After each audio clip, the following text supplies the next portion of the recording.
では3分しか時間のない彼であった。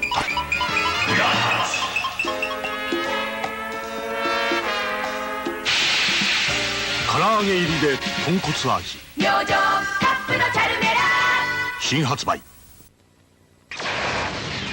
今新たなる力を加えた怪獣軍団が地球に迫る。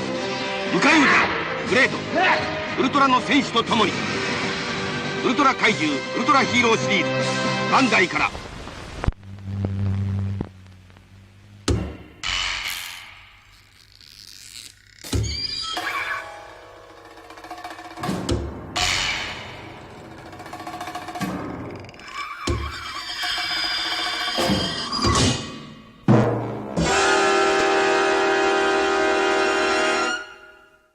Calling all Ultra fans! Calling all Ultra fans! Today on Collectible Monsters, we're celebrating Ultraman Day the only way we know how, with a packed episode with special guests, live giveaways, and more. It all starts now. Ikimashi watch!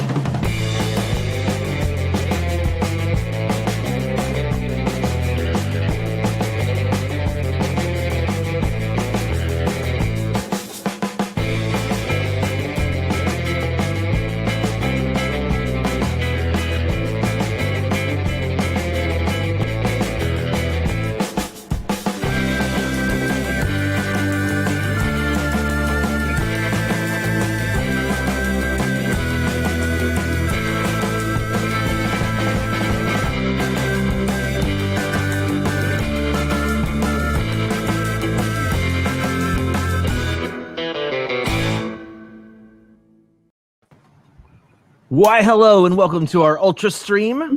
This is Collectible Monsters, the show that takes a look at the kaiju side of the collectible life. I still have not come up with a cool phrase to introduce this show, but it doesn't really matter because today we are here to talk about Ultraman pretty much throughout the entire episode because today, July 10th, is Ultraman Day. Thank you to everybody watching live. We already have like 37 people logged on and ready to go and watch some awesome Ultra reveals and awesome Ultra chatter happening today.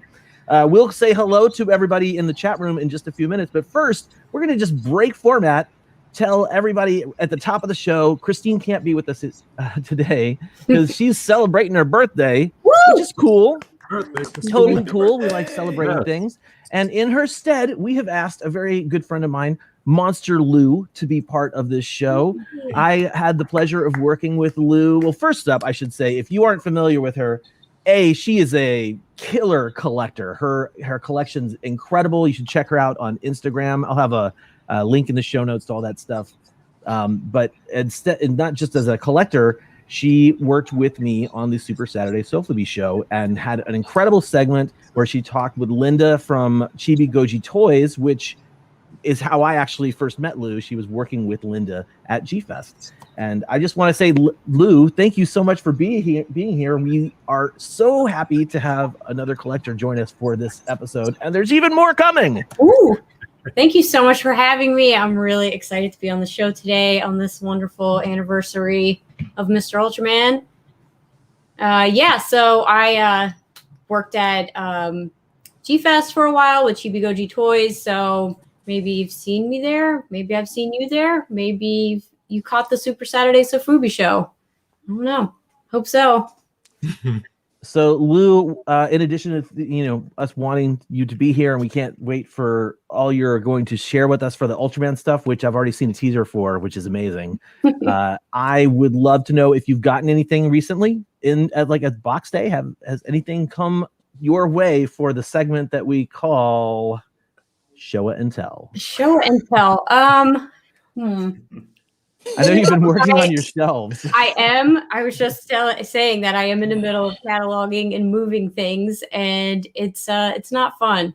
You have something, I think, that I just got that I'm very excited about, but it hasn't shipped yet. It is that Marmot, the PlayStation, the Science Patrol PlayStation. The Science Patrol headquarters, yes. Headquarters. No, I'm dying for that piece. Are you kidding? Congratulations. Yeah, so I'm Wow. Insanely excited about it. I know Kyle has one, and they are just absolutely beautiful. So unfortunately, and it hasn't made its way to and me hard yet. to find.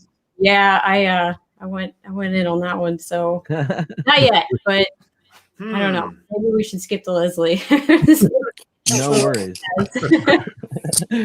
Leslie, how you doing, buddy? Doing good. Welcome back, ladies and gentlemen, to another edition of Collectible Monsters.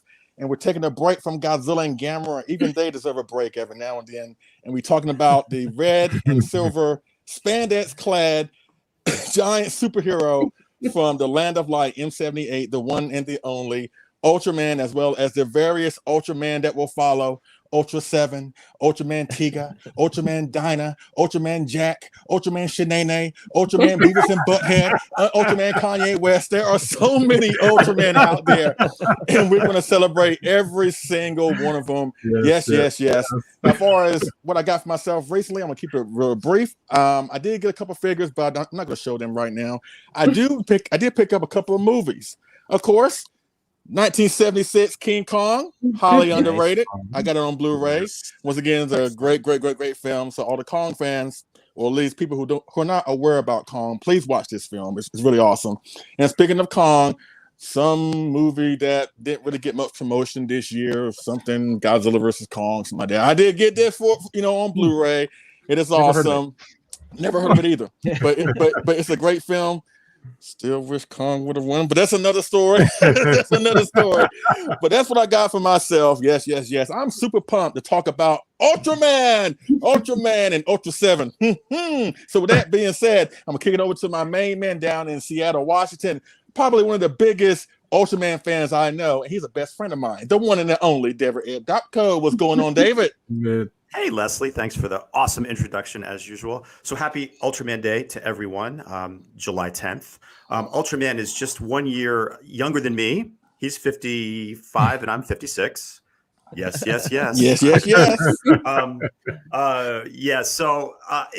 was really stoked for this episode because, like John Ruffin, we grew up watching Ultraman as kids because we watched it on Channel 17, the Philadelphia channel, but more about that later. Last week, I had a really epic box day situation. And this month, not quite so much. I have one thing that I got. I'm just going to show real quick. It is the Defo Real Serizawa with the Oxygen Destroyer. This is the standard version with the closed ball there. And if you notice, the portal looks a little bit different. Now, this is thanks to Alex Murdoch, who sent me this really awesome sticker to put on the portal to make it look like Serizawa is actually inside instead of the Godzilla reflection. So awesome. I think he's actually got these available. If you're interested, you can ask me or contact Alex. They're really, really cool. But it's a great figure. And I was a little late to get it because I think the Ricks actually shipped first. And then this was like the second wave. But I'm really happy to have it. I love everything. Oxygen Destroyer and Serizawa, et cetera, et cetera. So that's really all I got. But I am going to talk about something from our friends at Seismic Toys. This is a good time to do that, I think. They are coming out with a special figure in honor of Ultraman Day. And Kyle, I believe you have some teaser photos that they supplied for us. And we can take a look at those. We can't reveal the actual figure, but I think you guys are going to kind of figure it out when you see these teaser photos. Now, this is going to be available through Seismic Toys, and they're going to talk more about it on the Ultraman Day event, which starts right at 5, right after the show, Pacific time. And you can buy it right from their website, seismictoys.com. So, wait, David, I actually don't have the teaser photos handy. Okay. So, but I think I know where to get at them. So if you can just talk a little bit, I think I can get them. So yeah, I can describe the teaser photos. They're really, really cool. And it's a figure from one of the Ultra series. And he's the monster is a favorite of many Ultra fans. And it's going to be cool. And it will be available through their site, seismictoys.com. And they're going to talk all about it on the actual Ultraman Day event that is happening right after our show. So, I you know, think that's what I can share. Okay. That was the first one I found. Okay. Well, there you have it. There's the feat of this particular monster. And I guess you really can't tell from this picture. So it's kind of going to be a surprise for some of you. And cool. they do really top quality figures. And I'm really looking forward to seeing this figure in person when it's available. So yeah, I think that's going to do it for me. So I'm going to pass it over to my buddy out there in Philadelphia, John Ruffin. How's it going, John? Hey, it's going well, David. And let me first say welcome, Lou. And it's great to be with you and the gang for this great day.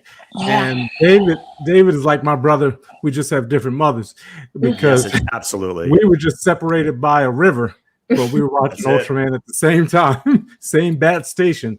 It's been hot here, but I know it's been really hot in Seattle and in Portland and out that way. But it's another hot day. It's been an interesting few weeks in terms of box days. I'm only going to share two things. One,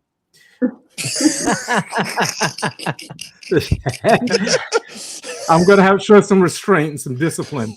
One is a little like, oh wow, this is fascinating, and I need your prayers. And like, I wasn't going to mention it, but since I forgot I got this. But under different circumstances, the Godzilla Kong DVD. If you have it, check out the special features.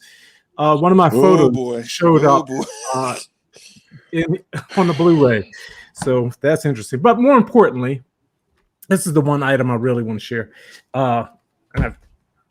Fantastic book.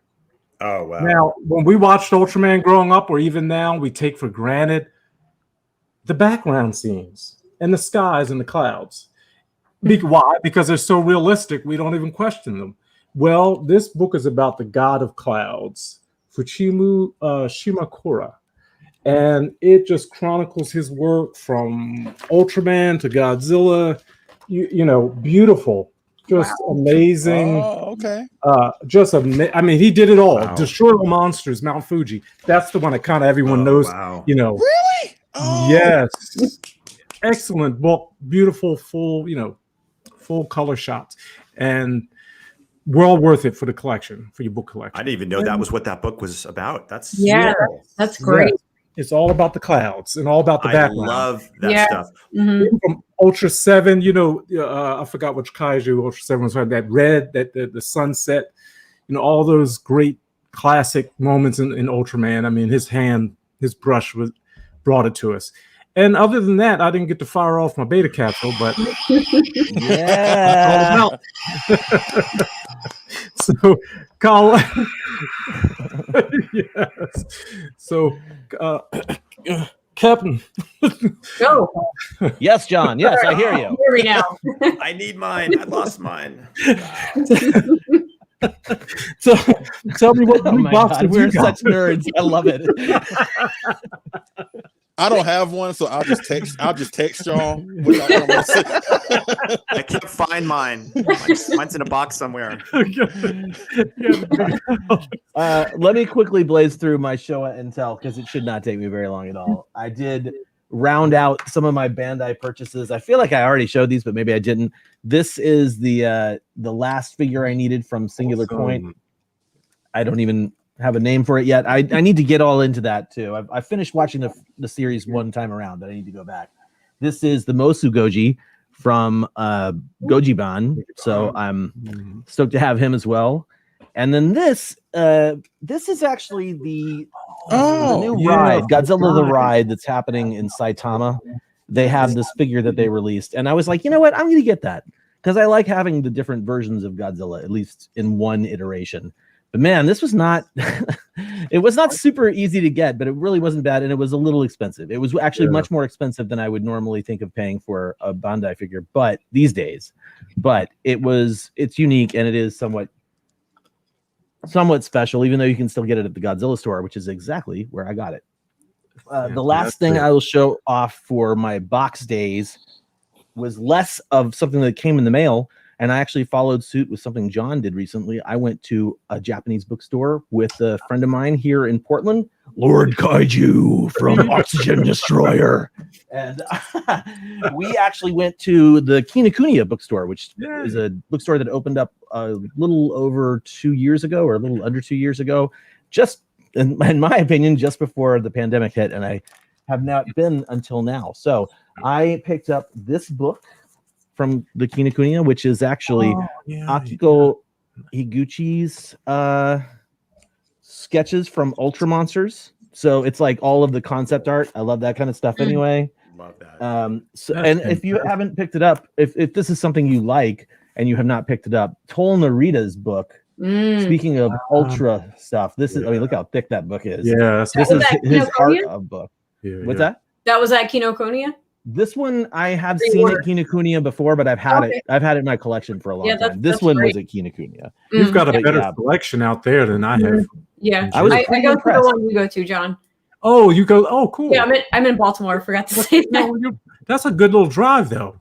Yeah, well, it's worth it. Go to and then also because we were sort of out and about, we stopped at a local shop, Billy Galaxy, a friend of mine, and I don't know why I don't have a record player, but John, I picked up this album with Yuji Kaida's artwork on it. Legend. Yes. And I mean, this gorgeous image with great graphic design representation. Yes. I could frame it and feel happy about it. So you should. There you go. That's my box days, you guys. And you know, Leslie, I'm gonna have you run through the chat room in just a second, but I figured 5 people on screen, that's amateur hour, right? We do that in our sleep.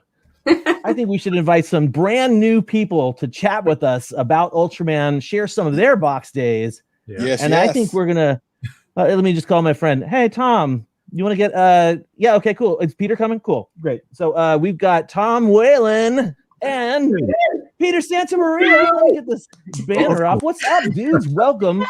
Welcome to Collectible Monsters. Please let me give you a better introduction than that, though.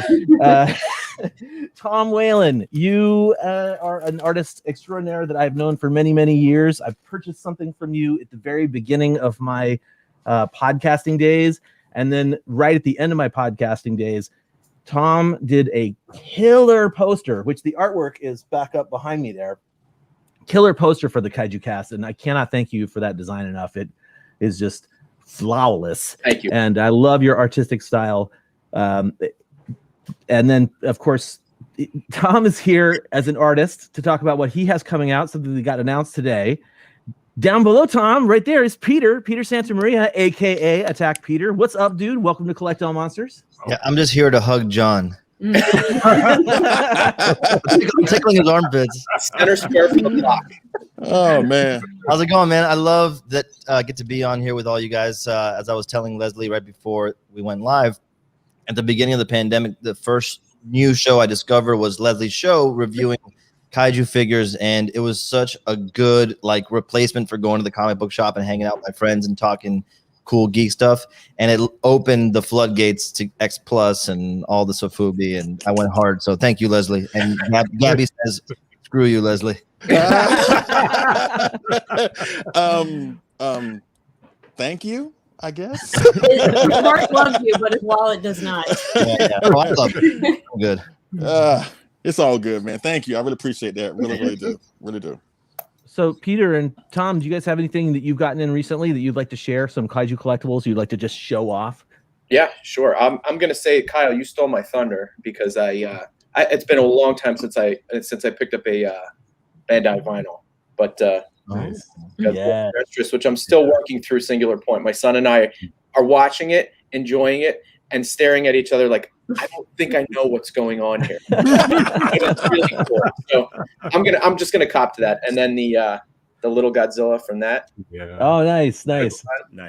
And then this is a bit of a cheat, but I feel like it's on brand for today. This is the last Sofubi I picked up. Oh, yeah. Ooh, very nice. Yamanaya Jiras. Yes. Nice. I have the glow version of that. I love that one. I was circling this for so long on eBay, and I finally pulled the trigger a few months ago. So congrats, dude. Thank you. Yeah, that's it for me for box day. Well, if you're asking, yeah. This one's not officially Ultraman related, but since it is Kaiju related, this is the relatively new Blaze Hedera from CC. Ooh, I love the eyes. Beautiful, yeah. Dude, it's funny. I'm glad hearing you guys react to it like, oh, this is new and interesting, because this thing got announced like for 3 seconds online and then it disappeared into the ether and I never saw it ever again. Unlike every other color version, Wow. I've seen it available. You can pre-order it, but this particular line I did not see. It's like a clear amber look to it. And big shout out to my buddy who's always watching you guys, Keelan. He goes by Cleanse7 on most of the social media. He tracked it down, but more importantly than that, and on theme for today, we have a Grail alert. Uh-oh. I don't have sound for that. That's so stoked for you, dude. If anybody has been paying attention, I've been on the hunt. This is my favorite kaiju, hands down, of all kaiju. Gango is my favorite, and this particular figure, while being an X Plus and hard to find, it really is the one that captures the character the best. So I could have been satisfied with the other 9 Gangos I have over there with my illness, but this one is just the Gango. So shout out again, Keelan, for tracking this down for me. He's the man. Yeah, Grail achieved. Fantastic. That's amazing. That one looks just like the suit. It's perfect. Yeah, the expression on the face, it's perfect. Yep. See those ears going. Right on. Well, guys, thank you so much for joining us here to talk about Ultraman Day. We are going to just go ahead and move right along to our chat room check-in, which is where Leslie and sometimes I attempt to say hello to everybody who's watching, because now the number is 66, you guys. So perfect. Let me know when you need me to step in, Leslie, buddy. Oh, I think I got this. I got this. Yeah. Just chill out. I know you got a lot of stuff going on, so I got you, brother. I got you. Gojira 851, Jedi Granville, Kaiju Battle. What's up, Michael? Todd Raymer, Rob Perry, Helmy. What's going on? Greg Coggin, Tim Alton, Liam Foley. He's always here. Love that dude. Thank you so much. Johnny Seawalker. Love the name. Sid Nishihama. Godzilla Train 1090, Linus Fitness Center. I love that name too. Jonathan is in the chat. Luminous is in the chat. James Newell is in the chat. Oh my God, just a lot of people. Like you said, 66 people. And let me add, we are 799 subscribers on Collect All Monsters. We are steaming towards 1,000. We're going to get there, ladies and gentlemen. Yes. But thank you for all of you who have supported us this far and getting us to 799. We appreciate every single one of you, and it won't be long before we get to that 1,000 mark. And when we do, I'm sure we'll have something planned special for y'all. But thank you for everybody that's in the chat right now, celebrating. Thank you, Ultraman and Ultra 7. You just hit 800 subscribers, by the way. There you go. Oh my God, the number's going down now. What's happening? Anyway, right on. Well, thank you guys all for watching and being here live. You guys are awesome. Once again, we are always blown away by the amazing community that we have here in the Kaiju community, and the collectors specifically. You guys obviously are our people. So I am stoked to get to talk about a collectible that's coming out very soon. Let's see here. I think the best thing to do is because we're not doing news this time. The way we're structuring this episode is first we're going to talk about the Ultra Prints, where that's where Tom and Peter really come in. And after that, we are going to have a segment where I chat with Charlie and Bug from Spooky Pinball about a brand new Ultraman game, a pinball game called Ultraman Kaiju Rumble, which is you're not going to be able to see my excitement so much in the interview, but I am really excited to see this game in person. We all get had a hand in it. We'll find out about later. We all get one of those for being on the show, right? What's that? We all get one of those pinballs for being on the show. Everybody, check under your chair. There's a pinball game under your chair right now. Oh my God! They sold out, right? They sold out of them. Sold out. Yeah, Wow. we'll hear all about that later. Wow. We have to know at least one person who has one. Wow. We can all go to their house. Yeah. Well, next time we're in Chicago at G-Fest, I'm sure they'll be bringing one for people to play. But anyway, that's for later. And then after that, we're going to have our intermission. We'll come back from the intermission, and then each of us is going to chat about our connection with Ultraman in some form or another and tie that in with collectibles, because that's what we're here for. And anyway, I think this is a perfect opportunity to ask Mr. Tom Whalen to introduce what he's got for Ultraman Day, because I know that it went on sale earlier today. It did. So I designed a print for Ultraman through Nakatomi, who is Tim Doyle, who runs a licensing and print shop in Austin. And he secured the license with the help of Matt Frank with Subaraya, and reached out to me and asked if I wanted to help him launch his Ultraman series of posters, launching today. So I got to I have the honor of being the first poster in that series. And it was pretty much open slate, whatever I wanted to do Ultraman. And I kind of panicked a little bit because I realized even as diverse as the Godzilla Toho stable of monsters is, it's just that times 50 for the Ultraman stuff. So I kind of tried to pick my favorites and just do a collage that I feel encapsulates Ultraman and what I love about the series. So yeah, that launched today at 3:00. And there's two versions. There's a foil version, which I think there's a few left, that was limited to 66. And there's also a timed edition, which means as many prints as they sell from now through Tuesday of that, they'll print the quantity that they sell. It's gorgeous. The big book too, right? Yeah, it's 30 by 20. Woo, big one. Yeah. And see, I got the other one here too. So this is the foil version? Yes. Right here. Oh, nice. Wow. Yeah. Beautiful. Very That's a really great design. Yeah. Thank you very much. Yeah. It's got my favorite in there. It's got Dada in there, so I'm stoked. No, And I got one. I was right on there. Kyle reminded me, and I went right to the site. Thank you. And I got one. Yeah, I've heard. Thank you. Dada is. I've heard that same thing with quite a few people. Like that tugs the heartstrings for a lot of people. Yeah, Dada's super popular, even in Japan. In Japan, yeah. I don't have the connection to Ultraman like I do to Godzilla, because I just, for whatever reason, and it's funny, John, when you said you were in Philadelphia right now, I did the math. 28.6% of this show is coming from Pennsylvania right now. So central Pennsylvania. But, East Coast, baby. That's right. Yeah. I just didn't have access to the Ultraman episodes when I was a kid as much as I did the Toho stuff. So I didn't even discover it. Like I always, of course, knew what he looked like and kind of what the monsters were, but I never really saw full episodes till I was in my 20s. Wow. Oh, wow. By the way, update: the foil edition is sold out. Oh, okay. Wow. So you better jump on that timed edition, you guys, because it's badass. Yeah, those things. I really love your design, Tom. It's. I mean, first, if anybody doesn't know, I'm a huge fan of your artwork. Anyway, I mean, I'll bring out the Kaiju Cast poster in a second too, just so people can see. Thank you. But it's. I mean, your design style, I'm sure John will agree with me, is so dynamic, and especially it shows such motion. But with stillness, it's amazing. I just that is that's a focal point for me with static images, but kind of bringing a dynamic feel to it with design. I went to school to be an illustrator, but I got hung up on design along the way, and I love blending them. So I appreciate that you appreciate that. Always appreciate it, man. Always. They're incredibly iconic too. Each one of his images are instantly iconic with the composition, with the layouts. Are beautiful, man. Beautiful. So, Peter, what do you have going on with Nakatomi? I just snuck in here, dude. Like I wasn't even supposed to be here. Like, I saw the link. I hang out in Tom's inboxes all day. I saw it. I'm like, I'm here, dude. I'm just here to hang out, man.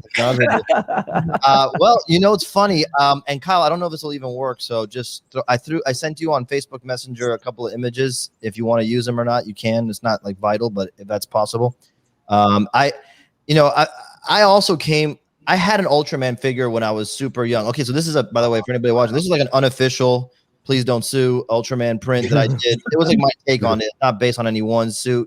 But it was just like for fun. I did it for 5 Points Fest in Brooklyn, 2019. And, I knew it was like a show that would respond well to it, and I was a big fan. I wanted to do it, and it sold out pretty fast. But I never made too many of these, so if anybody has one, kudos. There's like I don't think I made more than 20 of these, and but yeah, I remember having an Ultraman action figure when I was in the early 90s, mid 90s, like 94, 95, and I remember watching the show on like Fox Kids. There was something on there, and it says it was Ultraman Tiga, but I don't remember that's what I watched. It doesn't. Well, either way, I believe it, and so.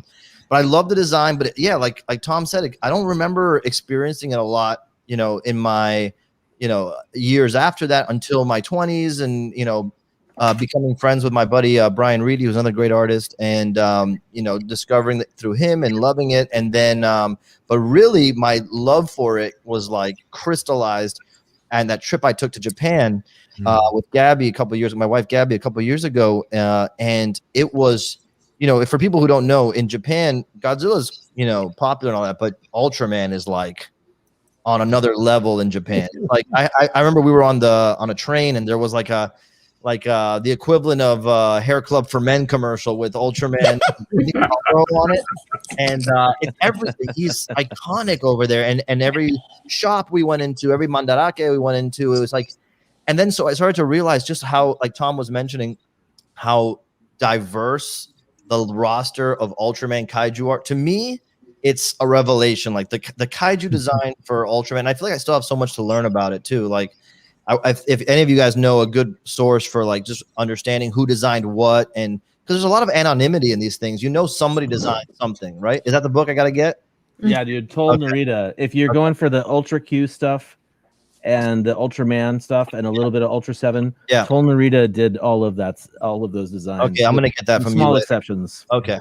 Because it's like there is an artisanship and a creativity that's like I as somebody who taught kids for 13 years, you almost can't get some of these designs without harnessing that naivety from childhood. I mean, dude, absolutely, that's a good way to put it, right? Like there's something about to me, Jamila is a character that is to me one of the most tragic and beautiful stories, but also one of the most bizarre designs, right? Yeah.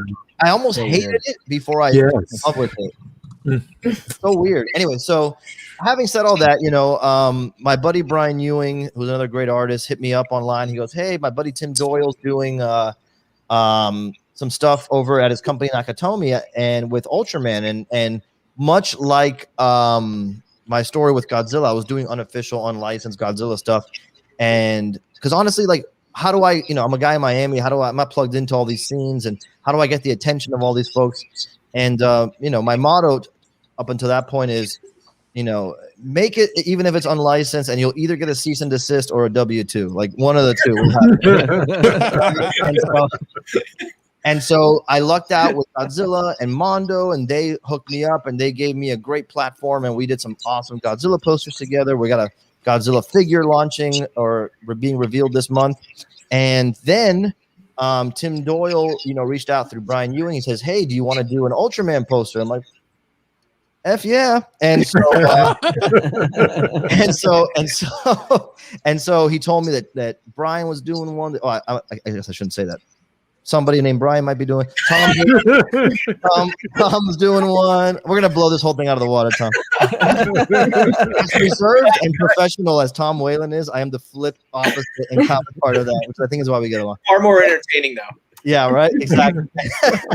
But Tom's doing one. I'm like, well, if Tom's gonna do, I want to do it so bad. I want to do something official, and so I haven't finished the carving yet. We're still like in the approval phase, but since no one's really watching, right? It's just us here, us 7 here in the chat. I can show part of the linoleum here so you guys can see. That's awesome. Now, this is a great place to discuss this, because since I have you here, I'm going to do Alien Bolton right there, my homie. And my original design had him with his little giblets here moving while getting punched by Ultraman. And right now we're waiting to see should we leave them moving, or should we respect the fact that it was like a solid mask suit that never really moved in the show, and should we make it solid? So that's where we are right now. And if anybody has opinions, we'll be happy to take them. I want the giblets move. Yeah, I like that. I'm with you. Be damned. Go for it. I like the movement. Okay. It's got the action. So yeah, I'm gonna do I'm gonna do an Ultraman print for this launch. I'm super excited, and for me, there's nothing more fun than Ultraman. Like of all the kaiju properties, I love Godzilla. I'm obsessed with Gamera, but Ultraman to me is like the most fun you can have, and it's the easiest one for Gabby to sit down and watch with me. We love sitting and watching all the episodes and the goofiness and all that's great. That's actually, I have tried to get my wife to watch a lot of Godzilla movies. I mean, she will, but it's the Ultraman stuff that she absolutely has fallen in love with. And you mentioned Jamila. Yeah. I know on the show last year, I talked about one of my first Ultra figures. She actually gave it to me, and it was a Jamila figure that we found together when we were in a store in downtown Portland. Like, should not have had a Jamila figure, but yeah, I absolutely love that character. Awesome stuff.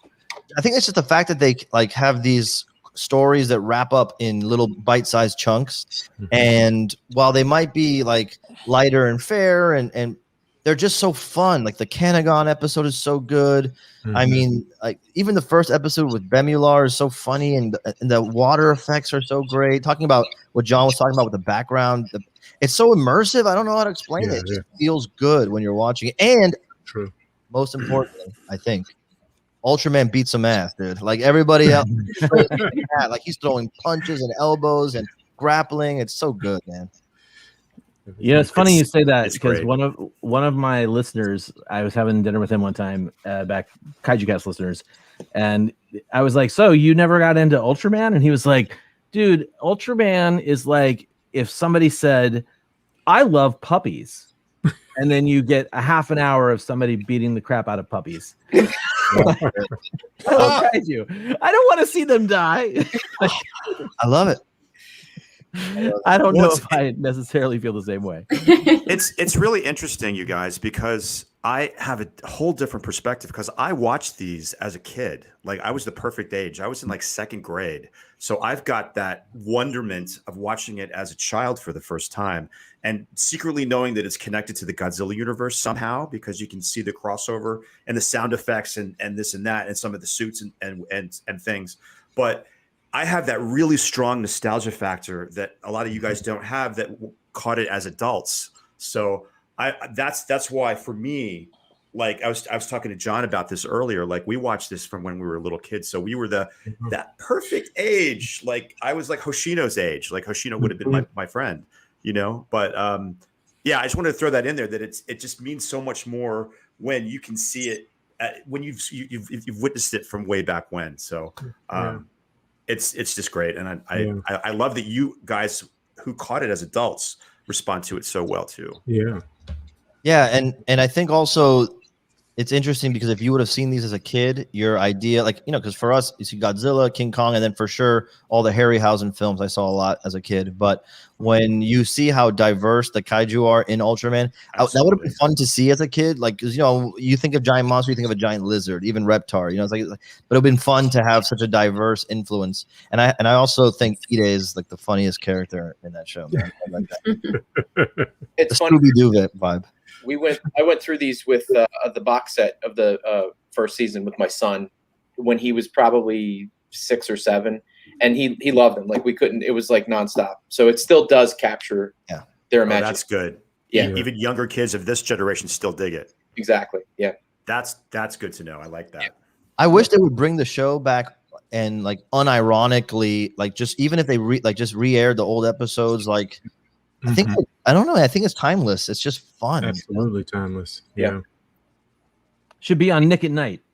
Definitely. It's very mature. Very mature. Cartoon Network right before Adult Swim starts. Yeah. I think that would work. Totally. I was going to say this later, but Ultraman, it introduced me to good and evil and the gray area. Oh, absolutely. To first, the tragedy of in every episode. I mean, Hayata dies. Yeah. I mean, you write out, someone's dying virtually, something's dying in every episode. So it's a lot for children, but it at the time when we were growing up, David and I, it fit those days, those years for sure. Yeah. All right. Also, so let's see here. Sorry, Kyle. I was going to say. No. Actually, this is good because if you want to, I'm like in the middle of like looking at comments and stuff. But yeah, I was gonna lay it say on me, Pete. Yeah. It also has like the same fun retro vibe of Star Trek TOS. You know, like in terms of like aesthetics and sound and design, there's like a lot of parallels there. So sometimes I just like putting that kind of vibe on in the background, and it's just really good to hear all those like classic sci-fi like sounds going on. It's so true. Oh, good, man. My biggest problem now with the toys I have, I love so much. I wish I had like a good set of diorama pieces to go around them. Like I want little trees and stuff like that, but something ready made. I don't have time to tinker. Right. Give me a little base. Right. Put it on. That's right. And I thought in Shin Godzilla, just hearing those sounds that were so familiar from Ultraman, you know, just did all kinds of connections, you know, and tied the past with the new. And also with Shin Ultraman, whenever that happens, you know, that I look forward to that and how it taps into into 1966. 100%. I'm really excited for Shin Ultraman. I have no idea what to expect. Yeah. And, I'm cautiously optimistic. Yeah, good phrase. Is that? I've definitely heard of it and seen the designs in the trailer. Is that a series or is that a film? It's a movie. Okay. Yeah, it should be out sometime, I think, in the fall. Although I can't remember the last update I heard. Maybe we'll hear something today on. Yeah, that would be great.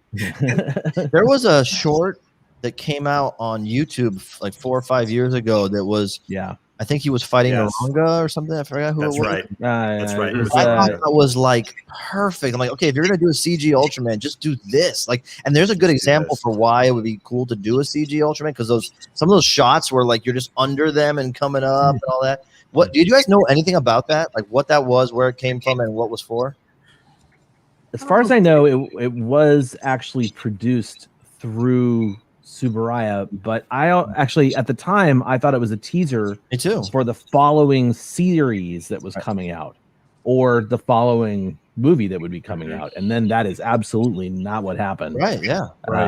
I wish that I had the actual answer, but I don't. It's a mystery to me. If someone out there, maybe if you're watching in the chat, or if you're watching afterwards, feel free to pop that into the comments. Let us know, because and I'm not talking about speculation. I don't want to see any speculation. I want ironclad, real answers. I can speculate till the cows come home and talk forever because I was a podcaster, but I'm not going to do that on this episode. We're going to go ahead and move on. And while I can, let me give a shout out to my friend Eric. We grew up together watching Ultraman and all those shows. I mean, so we had this. I mean, we still. I mean, we run the shops all the time. We just went to New York last weekend, so we've been rolling since we were 4 and 5 years old. So you know, Ultraman is in our blood. That's fantastic. Ultra buddies. Yeah. Jedi Saga. He's Eric. It's my boy. That's fantastic, John. All right, so let's figure out what we're doing here. I think we're about 45 minutes into the show. I can't believe we're already that far in. Do you guys want to see my big interview with Spooky Pinball? I originally was going to do this live, right? I was going to make them show up, but then 10 people on screen, that just seemed absolutely ridiculous. So you never know. I could maybe eventually make it happen. So let's do something real quick. I'm going to share a couple of photos with you guys. So number one, if you guys are unfamiliar with this guy on the right, that is Charlie Emery, and that's him standing with Shinichi Wakasa, and the kid with his eyes blinked on the left-hand side is Charlie's son, Corwyn, or as I've known him forever, Bug. These guys run a company and also ran a pinball podcast called Spooky Pinball Podcast. And I actually need to get back to my notes here. They have been big fans of Godzilla and at G-Fest ever since I've been going back. And in addition to that, let's see, they're with Tom Kitagawa and Leslie back. So add him. So anyway, this is them. This is when Bug was young, right? So this is they're holding the back glass to what I should have probably introed this with. Charlie, in addition to being a fan of Pinball built his own Godzilla game off of an old Firepower 2. And this is the play field, and I'm going to stop sharing this immediately so I can easily see my notes. But yeah, so they built their own Godzilla game from Firepower 2, which is a 1983 game. They gave it custom graphics, custom Godzilla sounds, and it is just absolutely a beautiful, beautiful pinball game. To get back here, start sharing the video. This is why I need a producer. So actually, I should have said, if you're watching this and you're like, man, I absolutely love tech stuff, and I would love to help out Collect All Monsters, you should like hit me up, because I got some interesting stuff happening here. Anyway, I could use a hand, I guess is what I'm saying. So if you guys will bear with me, they have made several games, because in 2014 he started his own pinball company. They've made a Domino's game, Rob Zombie's Spook Show, America's Most Haunted, Total Nuclear Annihilation, and Alice Cooper's Nightmare Castle, which was actually created by Jeff Zorno. The artwork was all created by Jeff Zorno. Anyway, that looked familiar. These guys, what was that, David? I said I knew that looked familiar. I said that looks like Jeff's Joining stuff. me here to talk about one of their two brand new pinball machines. Please welcome Charlie and Bug from Spooky Pinball to Collect All Monsters. What is up, guys? Kyle, good to see you. Going, everybody. Thanks for having us. Absolutely. And happy Ultraman Day to the both of you. Let's talk a little bit about this brand new game you guys just announced and then put up for sale and then immediately sold out of. Ultraman Kaiju Rumble. And I mean, it's funny to talk about something that's already sold out of, but how many units did you guys make of this entire, or are you making of this game? We sold and are going to make 500 units for Ultraman. That seems like it would not have sold out so quickly. I'm really impressed that the pinball community, and I'm guessing hopefully some of the kaiju collecting community, got in on some of that too. We did everything we could to kind of let the kaiju fans know that it was coming, so that hopefully some big time Ultraman fans are in on it. Yeah, but the pinball community was kind of we didn't know how they were going to react to something that was extremely, important to Bug and I, as longtime G-Fest attendees with Mr. Kyle over here, and to see them really embrace that, something that we're so passionate about was really cool. So let's talk about how this game came to be, because you, Bug, I don't know, Bug, you weren't there, but Charlie, you and I actually hung out in Las Vegas back in 2000. Was that 2018? Probably 18, yeah. Yeah, we were hanging out for the licensing expo. It was the same licensing expo that we landed the deal with Rick and Morty that really helped the company kind of grow and expand and open up to a bit of a different type of game and a different type of audience. And when we were there, we're walking around and I see back in the corner there's this small booth of Subaraya Productions, and we had to go over and talk to them, and that really kind of started the conversation. For the viewers out there who don't know this, because Charlie and Bug and Katie and I, we go back to, I mean, good Lord, I think you guys were at my first return to G-Fest, which would have been like 2009. And I remember playing the Godzilla game at G-Fest. So we've known each other for quite a while. And in 2018, I've been doing these Japan trips, and so Charlie texted me. He's like, "Hey man, do you have any Japan trips planned for the end of this year?" And I said, "I think I could actually make one happen through a work situation." And so I did. And then we tacked on some extra days, and I got to tour these guys around Tokyo for maybe like 4 days. It was I tried to pack as much stuff as I could in to the schedule with them. And he was even in on the meeting with Subaraya when this thing was kind of getting put together and the deal was being signed. So yeah, that was a thrill. That was actually, for me, that was a huge thrill because, I'd been to Japan many times and I had been to Ultraman Town, right, where they've got the statue outside of the subway station. and the walk down to Toho. But that's just peripherally Ultraman.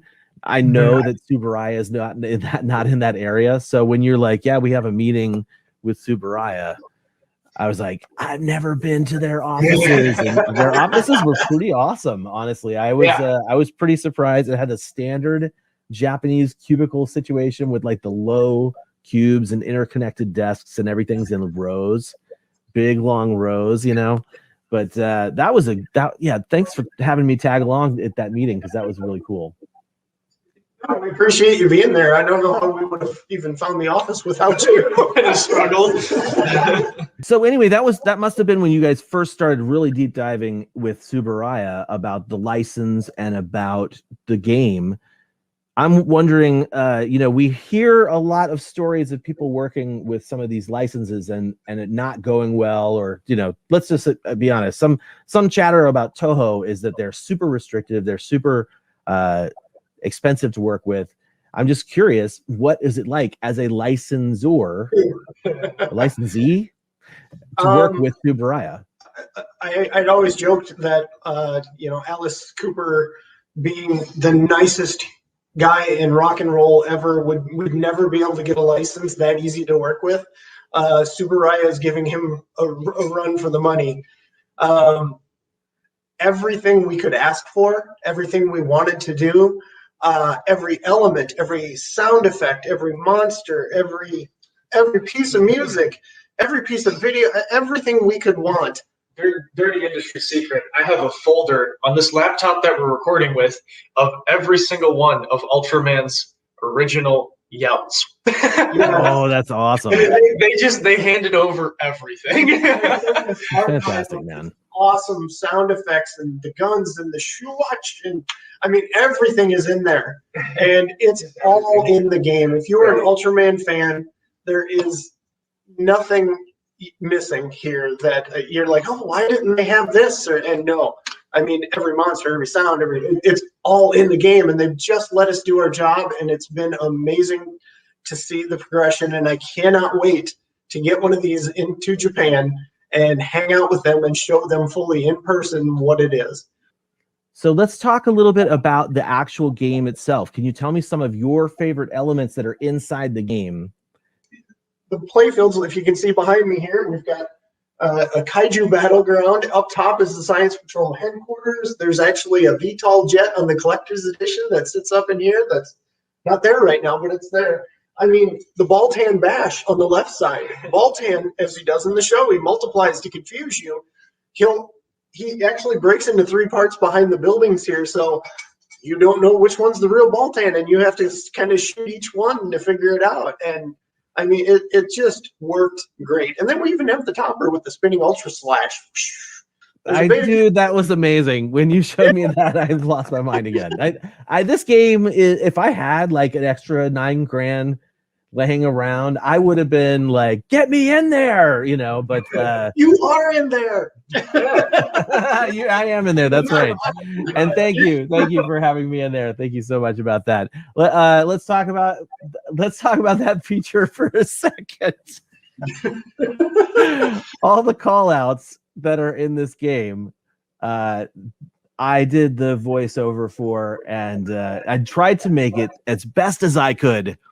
I tried to make it sound like the Ultraman narrator, Let's talk about another addition to this team. Not just did I include my voice with this game, you also had someone else provide some artwork. Yeah, another long time G-Fest. And, again, when we talk about G-Fest, Bud went there when he was 7. He's 19 now, and we've never missed a year up until COVID, obviously. But one of our good friends that we met at G-Fest years and years ago, and I always thought to myself, if we ever get Ultraman, he's the guy, and that is Mr. Matt Frank. Someone said my name. Someone has summoned me. Yes. Why, if it isn't kaiju artist Matt Frank? Hey, dude, thanks for popping in. Yeah, no, I definitely had to be here. I'm super excited about this whole thing. Such a cool project. How did you actually get involved, Matt? Well, Charlie and I have been looking to work together on something for a while. Doing a pinball game machine sounded like a really cool artistic challenge. And I think I said a few times, like, we got to do Ultraman. We got to do an Ultraman game. And so that was how I got involved, because Charlie went and got the license from Subaraya. And then he messaged me and said, "Hey, we're doing this." So I'm like, "Okay, we're doing this." So that's how I got involved. That's awesome. So I can imagine that it was a ton of work for you, and probably very new in terms of like the size you had to work at and the depth of information that you had to put into your artwork. Yeah. What part of it was the most challenging for you? I would say there were two things that were probably the most challenging about the whole shebang.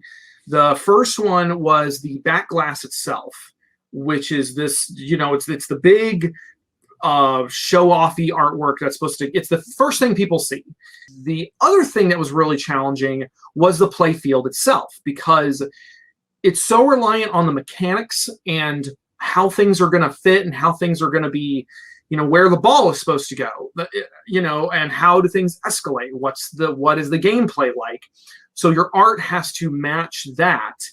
And I knew there were a few things I wanted. Like, I wanted Ultraman doing this, or however it looks on the camera.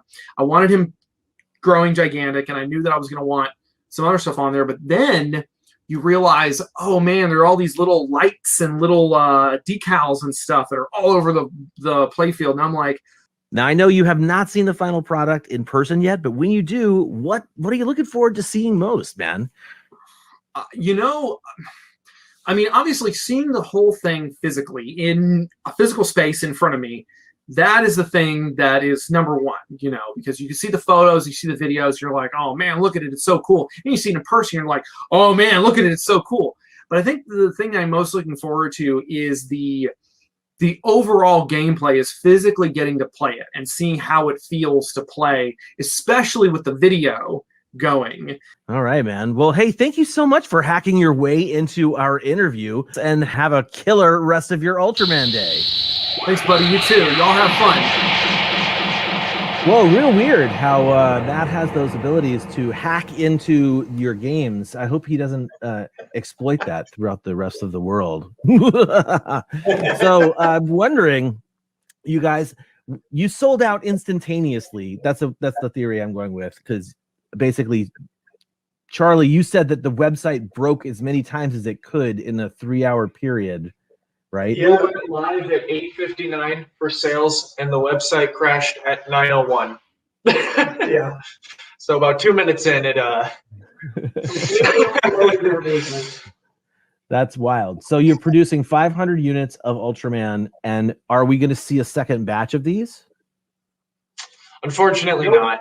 We have a tendency to stick to our word. We're kind of honest, Wisconsin, Midwestern, whatever you want to call it.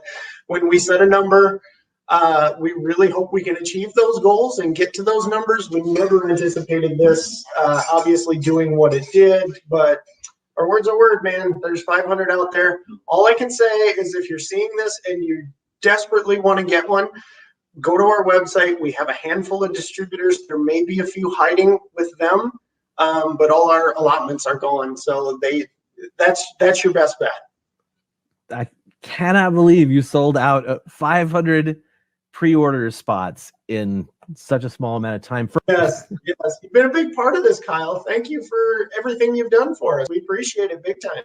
My heart is so filled with joy to see Spooky Pinball rolling out the hits, in a sense. Like ever since I was like, whoa, you guys are making your own pinball games now?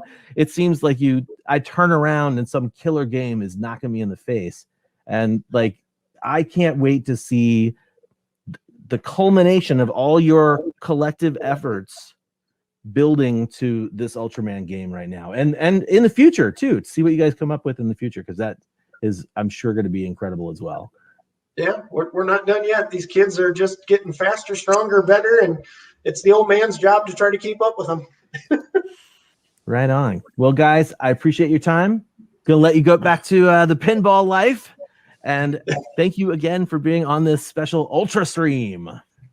Thanks for having us. We appreciate it. Yep. Can't wait to see you again, buddy. Hey, there you go. Spooky Pinball releasing the Ultraman Kaiju Rumble game. Oh my god. That was awesome. You did get to see. Thanks. You did get to see a little bit of the gushing on my part because the game looks phenomenal.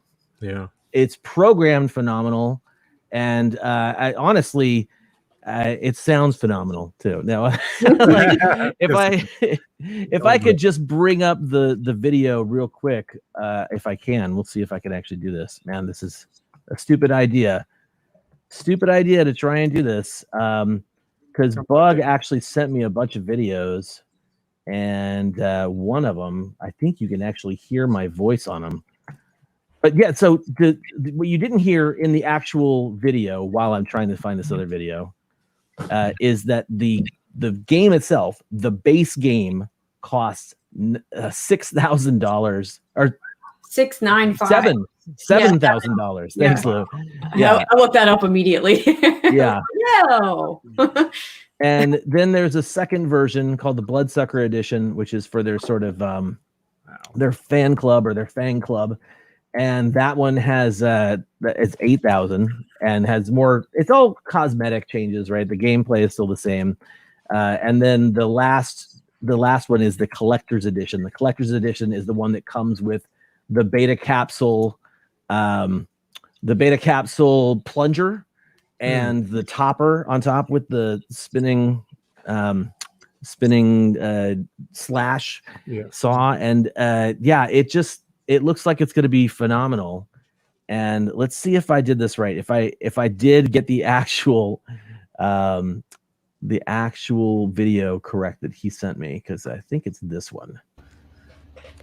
Yeah, so here, that's like the speaker covers on the Collector's Edition. And Ultraman, Defender of the Galaxy. There's me.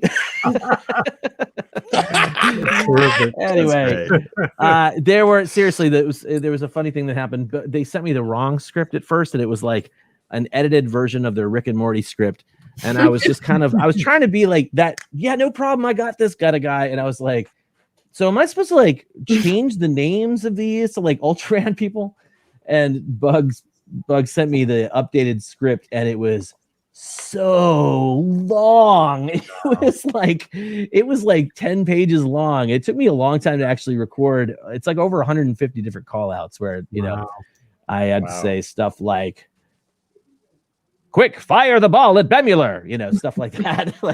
And you got to say it quickly. You got to say it fast. You got to say it, enunciate. It's all good. Right. I cannot wait to actually see this thing in the wild. We have a place near us called the Next Level Pinball Arcade, and I am pretty sure they're going to be getting it. And I just can't wait to be walking through the arcade and hear my voice beckoning people to come play Ultraman. It's going to be super awesome. That's awesome. Congratulations. Yeah. Congratulations. That's great. Yeah. Well, thank you. Good stuff. Yeah, that's like a bucket list item I didn't even know I had. The Crusader was asking how much the game was, and we were just saying it's $6,995 for the base model, $7,995 for the Bloodsucker Edition, and the Collector's Edition was $9,985. But basically, or 95. The deal was they sold out of all 500 spots in a few hours. Wow. So yeah, I was sitting there going like 500. I wonder if they're going to be able to sell those quickly, and they clearly had no problem at all. Anyway, this is probably, even though you guys had a lovely little break while I did that interview. I should say that was a heavily edited down version of that interview. There will be the full 40-minute interview available on the Collectible Monsters channel. I just didn't think anybody wanted to sit through 40 minutes of it's almost just like listening to a podcast. So I'll have that up on the Collectible Monsters channel tomorrow, and a link in the show notes will be added, of course, as well. Cool. Now, we still have to do our Ultra Chat, which we'll do when we come back from our intermission. Thank you, everybody who's stuck around. For now, we are going to have a quick, I think it's like a 2.5, 3-minute intermission. And when we come back, we'll dive right into our Ultraman discussion. Each of us is going to talk about our connections to Ultraman. And so we'll see you after the intermission.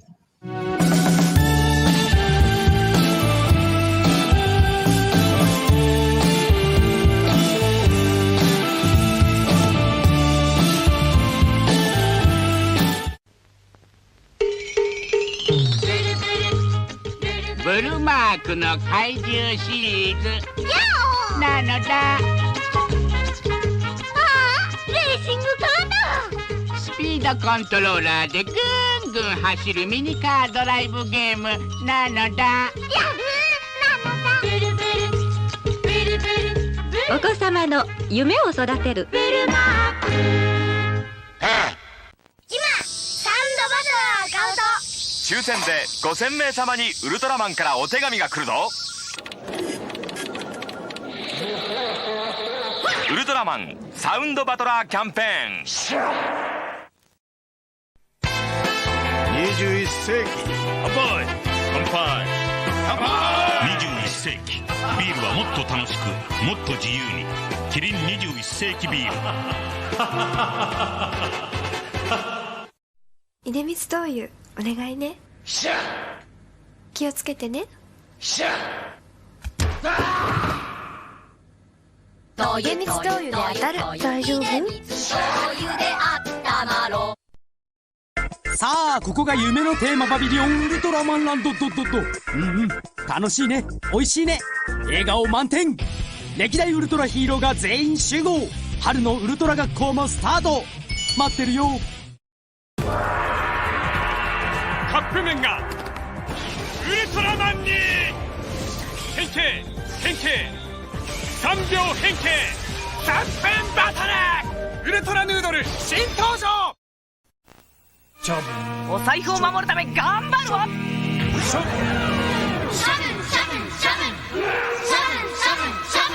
声優夏のウルトラ処分開催中。こんにちはの間柄声優。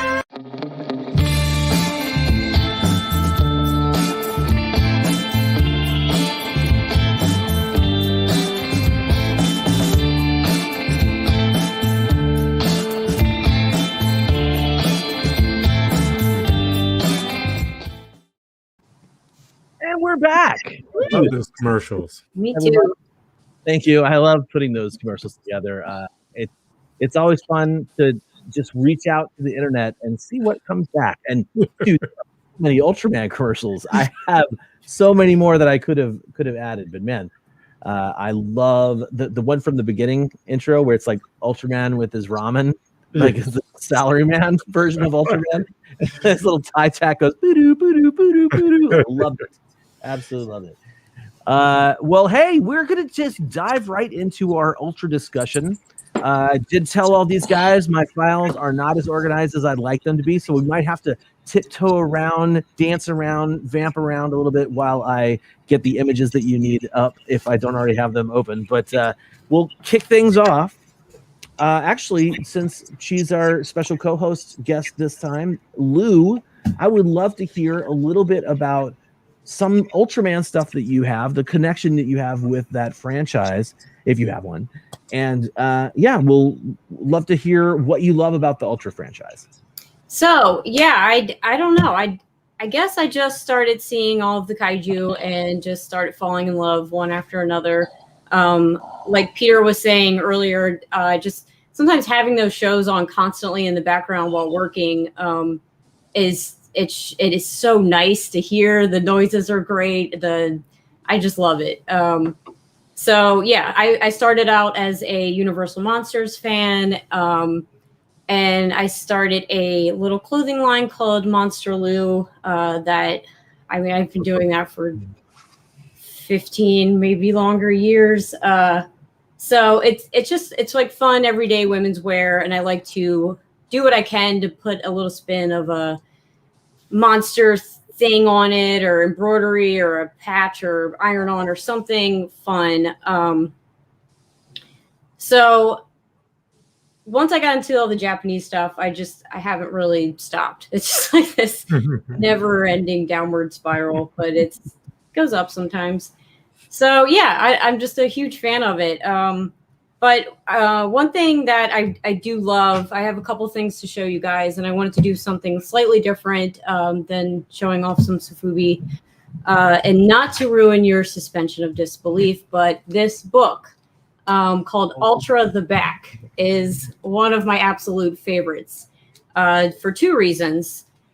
One of them is because once you learn how to make clothes and you see how things get put together, you can't unsee it. It's like this really strange thing. It's like this puzzle that breaks down. So unfortunately and fortunately, you can always see a zipper sometimes. Yeah.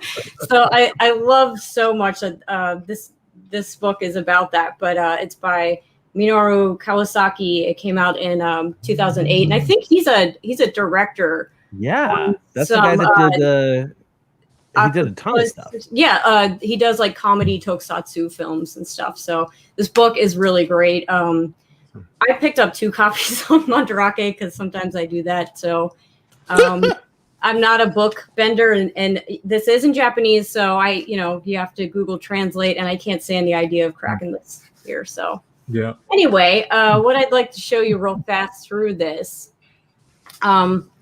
It's just it's slightly a picture book, but he has a lot of really great descriptions in here and really great photos of the front and the back. These standstill photos are really great, and John, I really appreciate your love for books, because when you see this stuff in action and the films and stuff, we're so drawn to it. So to have these still images and just about anything, it makes you drool. It's if you really love this, it's gorgeous. So so if Peter's still watching, here's the Gango. I hope you guys can see that, but it's got his slippers on and right. Yeah. So I just really love this because you can start to see how a lot of these costumes and suits and things were made. And then a lot of the book also, Ultra 7. Yes! Yeah. That again, Etta Leslie. It tells you learn so much in this book. I don't want to give a lot away. I grabbed 2 copies on Mandarake. They were about $12-15 US dollars. So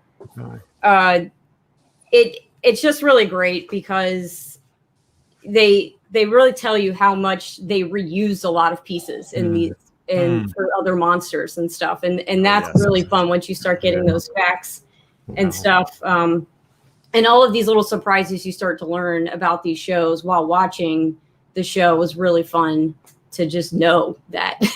Like, oh, that's cool, I know this now. The other thing I love about this book is that he talks about watching the shows as a kid, and a lot of the older generation would point and say, "Oh, you could see the zipper. That's goofy," and and give it the wave. But he didn't really have much to argue about because he was a kid. So, but later in life realized, well, he relates it to the Japanese wooden puppets, Banraku, and that was entertaining to so many people, but you can see the person holding the puppet. So I love that he put those two together. Well, this is our way of, you can still see the person or the zipper, but I thought that was really a lovely way to see the back of the zipper, except the zipper. What a great explanation. That's actually really profound. That I love that. And I'm going to use that because that's a lot of people ask me, it's so fake looking. It's like, well, actually, I really loved that. I thought that was a really excellent way to like, hey, this is what we do and we love it. Fantastic. Who are we possessed by? Yeah. So another thing I wanted to show was a clothing label called Granif, and they are a Japanese label, and they made this fancy Baltan button-up shirt I'm wearing now. Yeah.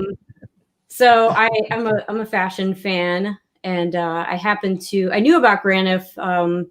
They do mainly T-shirts, but they get a ton of licensing for other shows and whatever.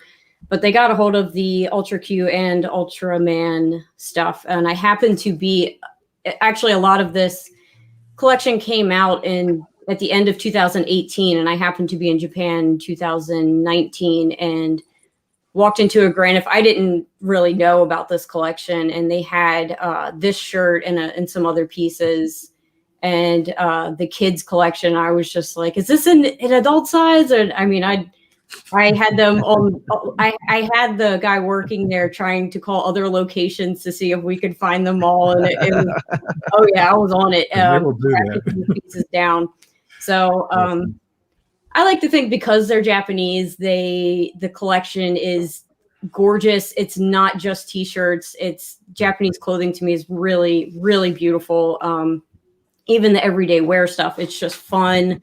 And that's a huge inspiration for me to design and make clothes is I'm very inspired by the Japanese streetwear style and monsters. So that's how Monster World became about. But awesome. so I'm a big vintage fan too. So I love 50s and I love the 60s style. So anyway, we whipped up a little video, and unfortunately, the only way to show off clothes is to wear them. So I did model them, but I wanted to set the scene to put you guys maybe in a 60s department store. So let's see how well I did. Kyle, if you want to play that. Roll that beautiful footage.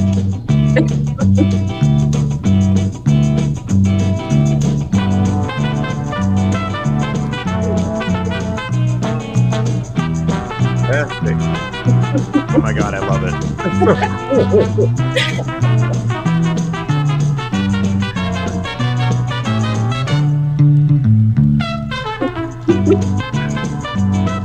I think this, as much as I love the monsters, this is actually one of my favorite features. Oh, me too. So cool. It's a cool idea. I feel like the 70s. Genius. Totally. I Early mean, 70s. This is like the coolest thing I've seen in a long time. absolutely.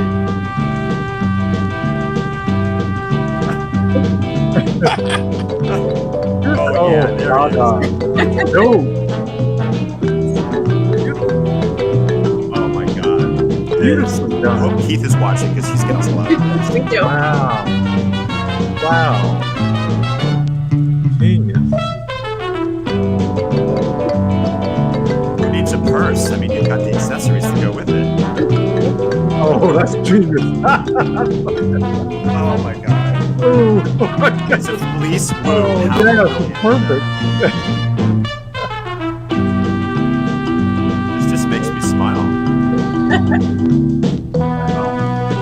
Oh, hell yeah.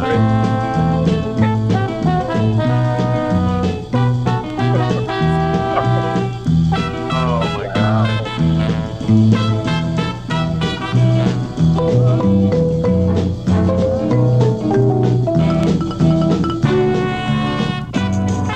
I got a story about that Big Bun dress for a little bit later.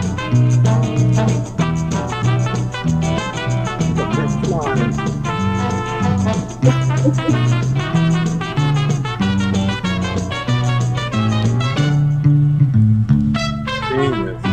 Fantastic. Why can't they make fun clothes like this for men? I know. No Oh, that fair. is so cool.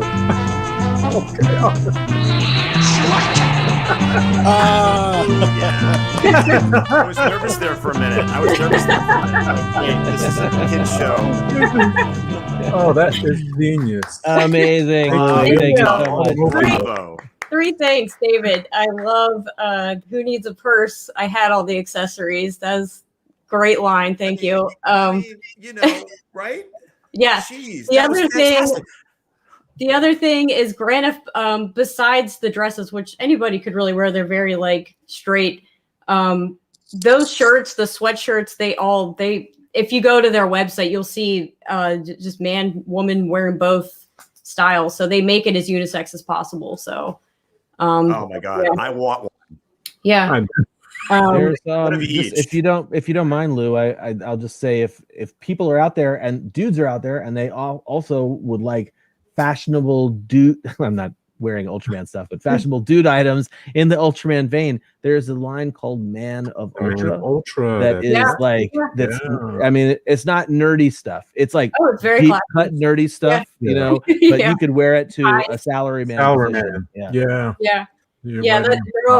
They're just really great designs. I mean, they've done tons of different stuff, but that I had to get every piece. There's still a few I don't have, but I've been collecting those for 2 years now. And that last shirt wasn't actually supposed to go with the video. It just ended it so well that we just kept it out. But that's 5 drunkers, those goofballs. Oh man, drunkers, yeah. So I have smile. I can't stop smiling. I have one more piece, but I forgot this one. But this was this is like a coat. It's really long and it's got this embroidered pig on there. And yeah, it's just long and just really like nice, like clean, classy piece. I actually wore it to New York. I got to go to New York Fashion Week in February 2020, and I rolled up wearing that because I thought it was the greatest thing. Nobody else had it. Yeah, set it off. Yeah. You need to get Harry Styles to model some of your clothes. He's into that sort of like androgynous sort of thing. And if I didn't gain all this COVID weight, I'd model some stuff for you too, man. I'll tell you what. So I hope you guys like that. Yeah, I just wanted to do something slightly different besides talk about Super B for now. I'm impressed as hell. Yeah, there was a commercial growing up, fashion commercial back in the day. I'm just going to sing it a little bit. I don't know, David, I don't know if you remember it, but when Ultraman would be on and go to a commercial, take the wheel of your automobile and swing on down to Ideal. I mean, just has that 70s vibe. That's great. I remember that. So did I put you into the 60s department store? Yes. Good. You nailed it. You absolutely, That's what I for being so young and not being a part of that world, like you nailed it. You absolutely nailed it. And I know Keith is watching, and Keith said my volume is low. Oh well. I just fixed that. Okay. Your volume is now better. Excellent. Okay. Yeah. Yes. Thank you so much, Lou, for that Yeah, it was segment. awesome. Leslie, that puts you in the hot seat for talking about your Ultra connection. I do sort of know what you're going to talk about, but let's just spill it all out, brother. Well, my first connection or intro into the Ultra universe is really with Ultra 7. And you've heard David and John talk about how they have the nostalgia factor. They grew up on Ultraman. I'm the exact opposite. I grew up on Ultra 7. Ultra 7 came out, I want to say, when I was in high school, around 28 years ago. Damn, I'm old. I'm so old. It would come on before Bugs Bunny and cartoons on the TV. I think TNT. And it would come on at 6 o'clock in the morning. That was back during the time where I didn't want to get up anytime before 7. But I happened to wake up one morning and I saw this show. And I happened to recognize a few of the actors. I'm like, wait a minute, I know that guy from a Godzilla movie. And then hearing, sound effects and certain monsters' roars, that really got me into it. Because of me being a Godzilla fan, a Showa fan in particular, that what got me into Ultra 7. And then as I got older, and then coming across, great friends like David, John, and of course, Kyle, and they were going gaga over Ultraman, more so David and John. So I was like, you know what, let me give Ultraman a try, because I'm a guy, self-admittedly, I really go outside my comfort zone, but I did get my hands on a DVD set of Ultraman, and it's on Blu-ray from Mill Creek. So, and it's available right now. So please get your hands on it. And I enjoyed the show. I haven't gotten through the whole show. I've gotten through all of Ultra 7, but I haven't gotten through all of Ultraman. And I think the shows are amazing. The reason why I favor Ultra 7 over Ultraman, because I kind of like the darker tone that Ultra 7 takes. And admittedly, morbidly, I actually like how more brutal Ultra 7 is when it comes to taking out monsters. Whether he does not play around, does he? He don't play around. So between him slicing the throats of monsters, decapitating monsters, taking the appendages off of monsters and beating them over the head with it, I just like more so the brutal nature of Ultra 7. I'm sorry. I guess that's the villainous Godzilla fan in me. I love Godzilla more so as a villain. So that's why I kind of like gravitate towards Ultra 7. But you still have to honor the Ultra Warrior that came before that, Ultraman, as well as Ultra Q, because that was the real show that started this Ultra craze. That's right. Thanks to Kyle for That's that. So before this episode came about, I started watching some of these episodes of the later Ultraman behind 7. A little bit of Jack, a little bit of Ace, a little bit of Leo, whatever. So it's an awesome series to go into, and it's worth noting that 25 years this year marks the anniversary of Ultraman Tiga. But I have to say, I love Ultra 7. I love Ultraman. I love Ultra Q. But I think the one Ultra Warrior that has the best theme song is Leo. I don't know what they're saying, but it's like Leo, Leo.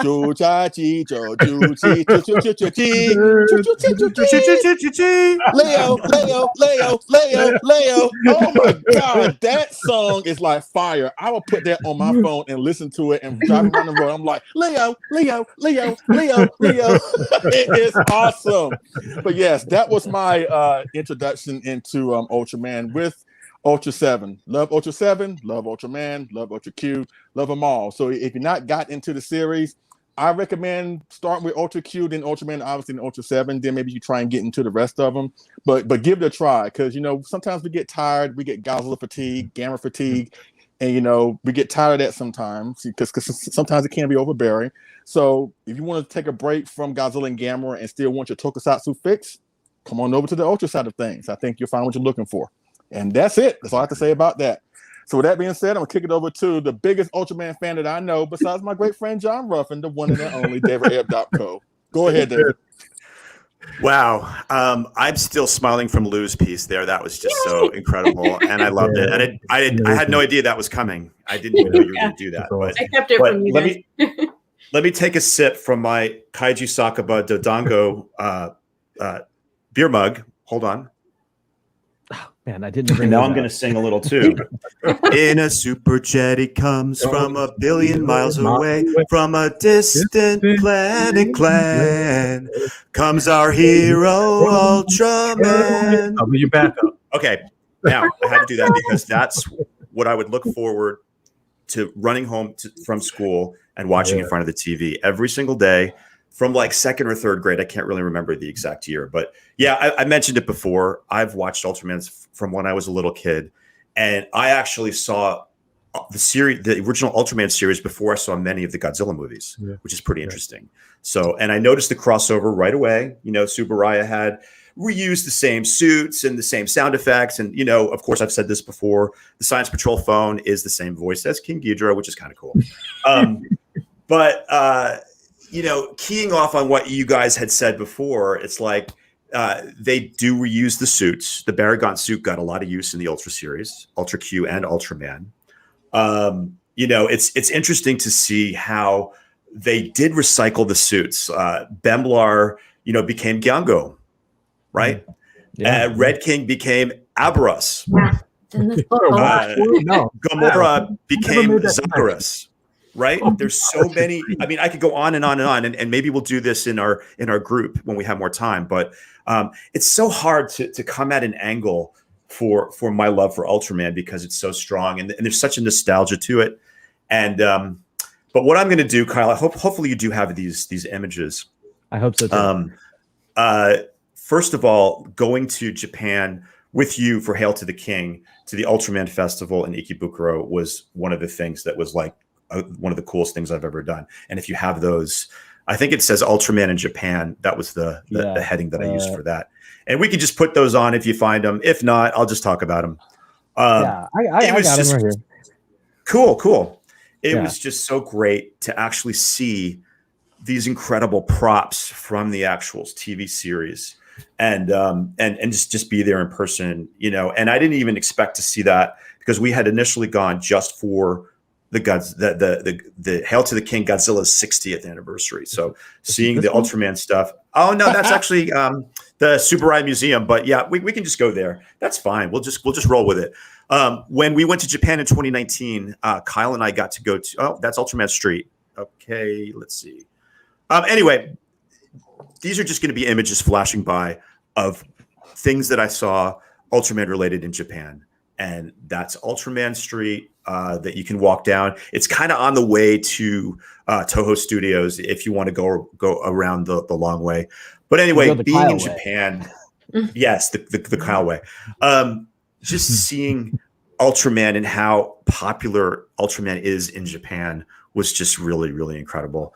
And yeah, this was the road from the train station to the Tsuburaya Museum. They had all of these statues of Ultra monsters all the way down the whole length of the street on either side. And that's the actual train station too. There's a little dude at the Ultraman. Look at that, Jack! He was that was in 2014, right? Yes, that was in 2014. Correct. Yeah. And, I would rock that. Anyway, just being there and seeing Ultraman in his homeland, and that's just a little setup, and happy children buying little super deformed finger puppets of ultra figures, and anyway, that was just great. Oh, there's Kyle with I think that's Gabara, right? Yeah, I think that's Gabara, yeah. But yeah, it's really, really difficult to pick one aspect of this, but Ultraman in Japan was one, and then we did get to go to Japan again in 2015, and we did something really cool. We celebrated my 50th birthday at Kaiju Sakaba in Osaka, which I mean, that one for a young Ultraman, a guy who's loved Ultraman from when he was a kid, celebrating a milestone birthday in an Ultraman themed restaurant. It doesn't get any better than that. That's my Kanagan cake. How cool is that? I got more of the Ultraman restaurant coming up soon, by the way. Sure. Yeah. And this is a figure that I got from that particular experience. Kanagan was actually the manager of the Osaka branch of Kaiju Sakaba, and there he is with his little apron on, which is really cool. I think all of us got one of these, if I'm not mistaken, Kyle. Almost all of us got. All right, no more talking about Kaiju Sakaba. That's you're stepping on my toes. Oh, I didn't know I had to limit what I was going to say. Okay, sorry. All right, I got a whole presentation about Kaiju Sakaba coming up at the end of this whole thing. Okay, well, sorry about that. I will not talk about Kaiju Sakaba anymore. Let's see. You want to go I back guess to the I guess other I can. ones? The other No, photos? let's just. I don't even know where we're at now. Why don't we just kind of wrap it up, because I know we're kind of sort of going over time a little bit, but just some cool stuff.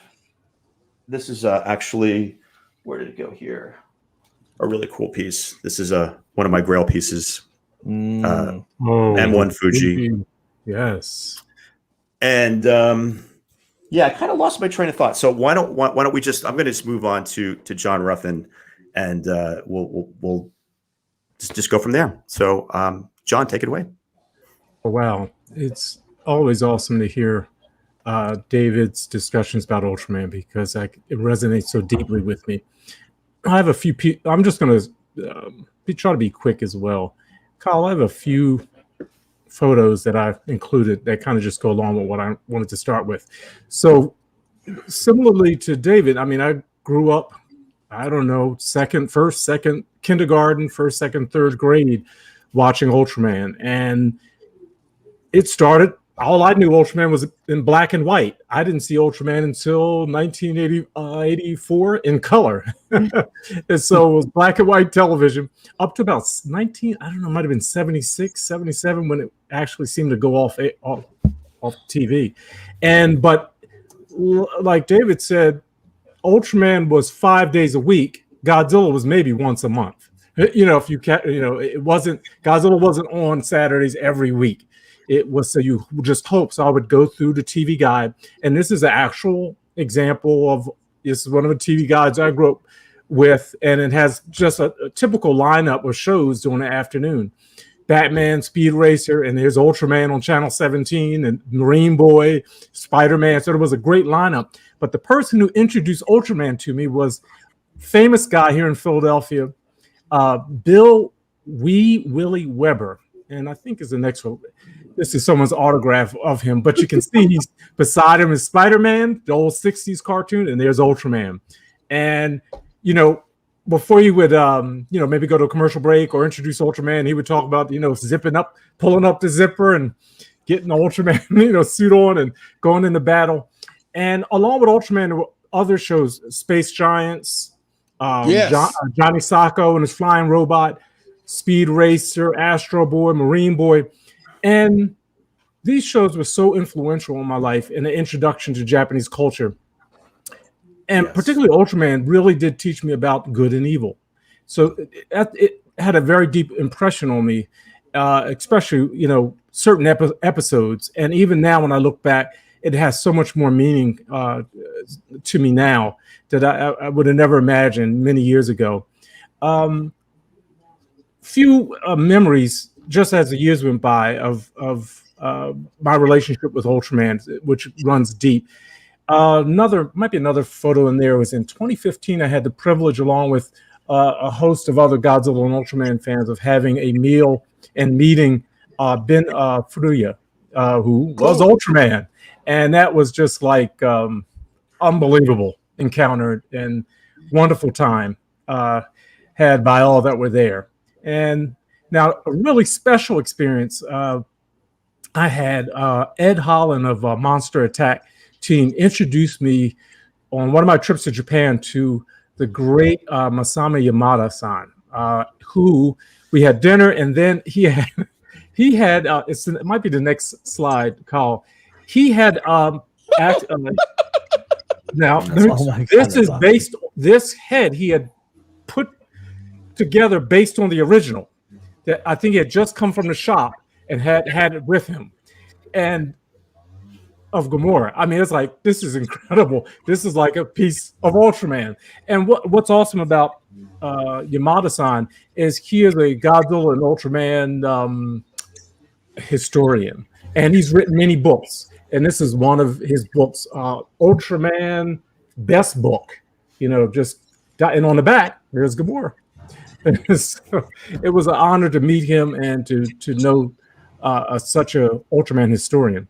And I think I may have one more photo in there, and this was a gift he gave me of a collage of Ultraman. I think some of these photos are from his books that he composed. And lastly, of my Ultraman memories, it was nothing better than have an opportunity to go to Ultraman Festival in Ikebukuro. And I didn't realize it was going on and stumbled upon it. And one of my fellow students who was with me, they didn't have any problem let me, go in and enjoy myself. Oh man, that was just tremendous to be able to walk through all 40 episodes of Ultraman and read, see the various Call the Kaiju and see some of Eiji Tsuburaya's journal, diary, and especially see Hayata's suit in the Beta capsule. It was amazing. And Arashi's gun, but it's so many great memories and so many great collectibles over the years that I've come upon it. I mean, Ultraman will always be with me. My friend Eric was in the chat. He'll tell you I have a difficulty between. I have to kind of choose one I'm going to collect because it's overwhelming. I don't have enough room just for the Ultraman collectibles that I have that I've gotten over the years. So it's like Godzilla, everything, but Ultraman is just like always in the back of my head. Kyle, back to you. Fantastic, John. Mm-hmm. Part of your segment reminded me about something that David didn't get to talk about, which was I have a folder here of you meeting your Ultra Heroes. If you wanted to dive into that real quick, Mr. Dopko. Oh, sure. Yeah, that was one of the things that I kind of forgot that I had it over there. Yeah, I mean, meeting my Ultra Heroes was just like something that I never thought I'd get to do. Awesome. You can just see the pure joy on my face. I mean, meeting Hiroko Sakura, aka Akio Fuji. I mean, she was as delightful as you could possibly imagine. Her English wasn't that great, and of course my Japanese isn't that great, but it did not matter. I think she totally understood that I was really stoked to actually meet her finally after all those years. And yep, and there's me with Ultraman himself, Mr. Bin. I can never pronounce his last name. I know. Fuyura. Anyway, there's Bin and I he's showing me how to do the actual Ultraman pose. He's which excellent was really at great. giving That- tutorials at that. Yeah. Yes, he is.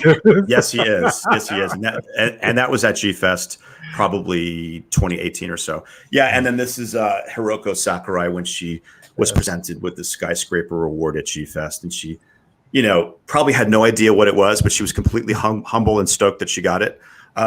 It was just, you can see how happy she is to be there, and so willing and happy she was to talk about her experiences making, Ultra Q and Ultraman. And there's just Ben sitting in the audience checking out with his stylish pink shirt on. Ben is probably like the coolest dude I've ever met from Japan. Like, not just the coolest cool. celebrity. Like he's like takes it to heart. Like, he's cool. Yeah. I think Hiroko Sakurai agrees with you. I think so too. Yeah, I'm dying to interview her, by the way. She's like way up top of my list of people I'd like to interview before. I cannot. Actually, she is going to be involved in the Ultraman event that's happening right after the show. I think she's going to be giving a little chat too. And yeah, there she is. I think that's her phone case or something.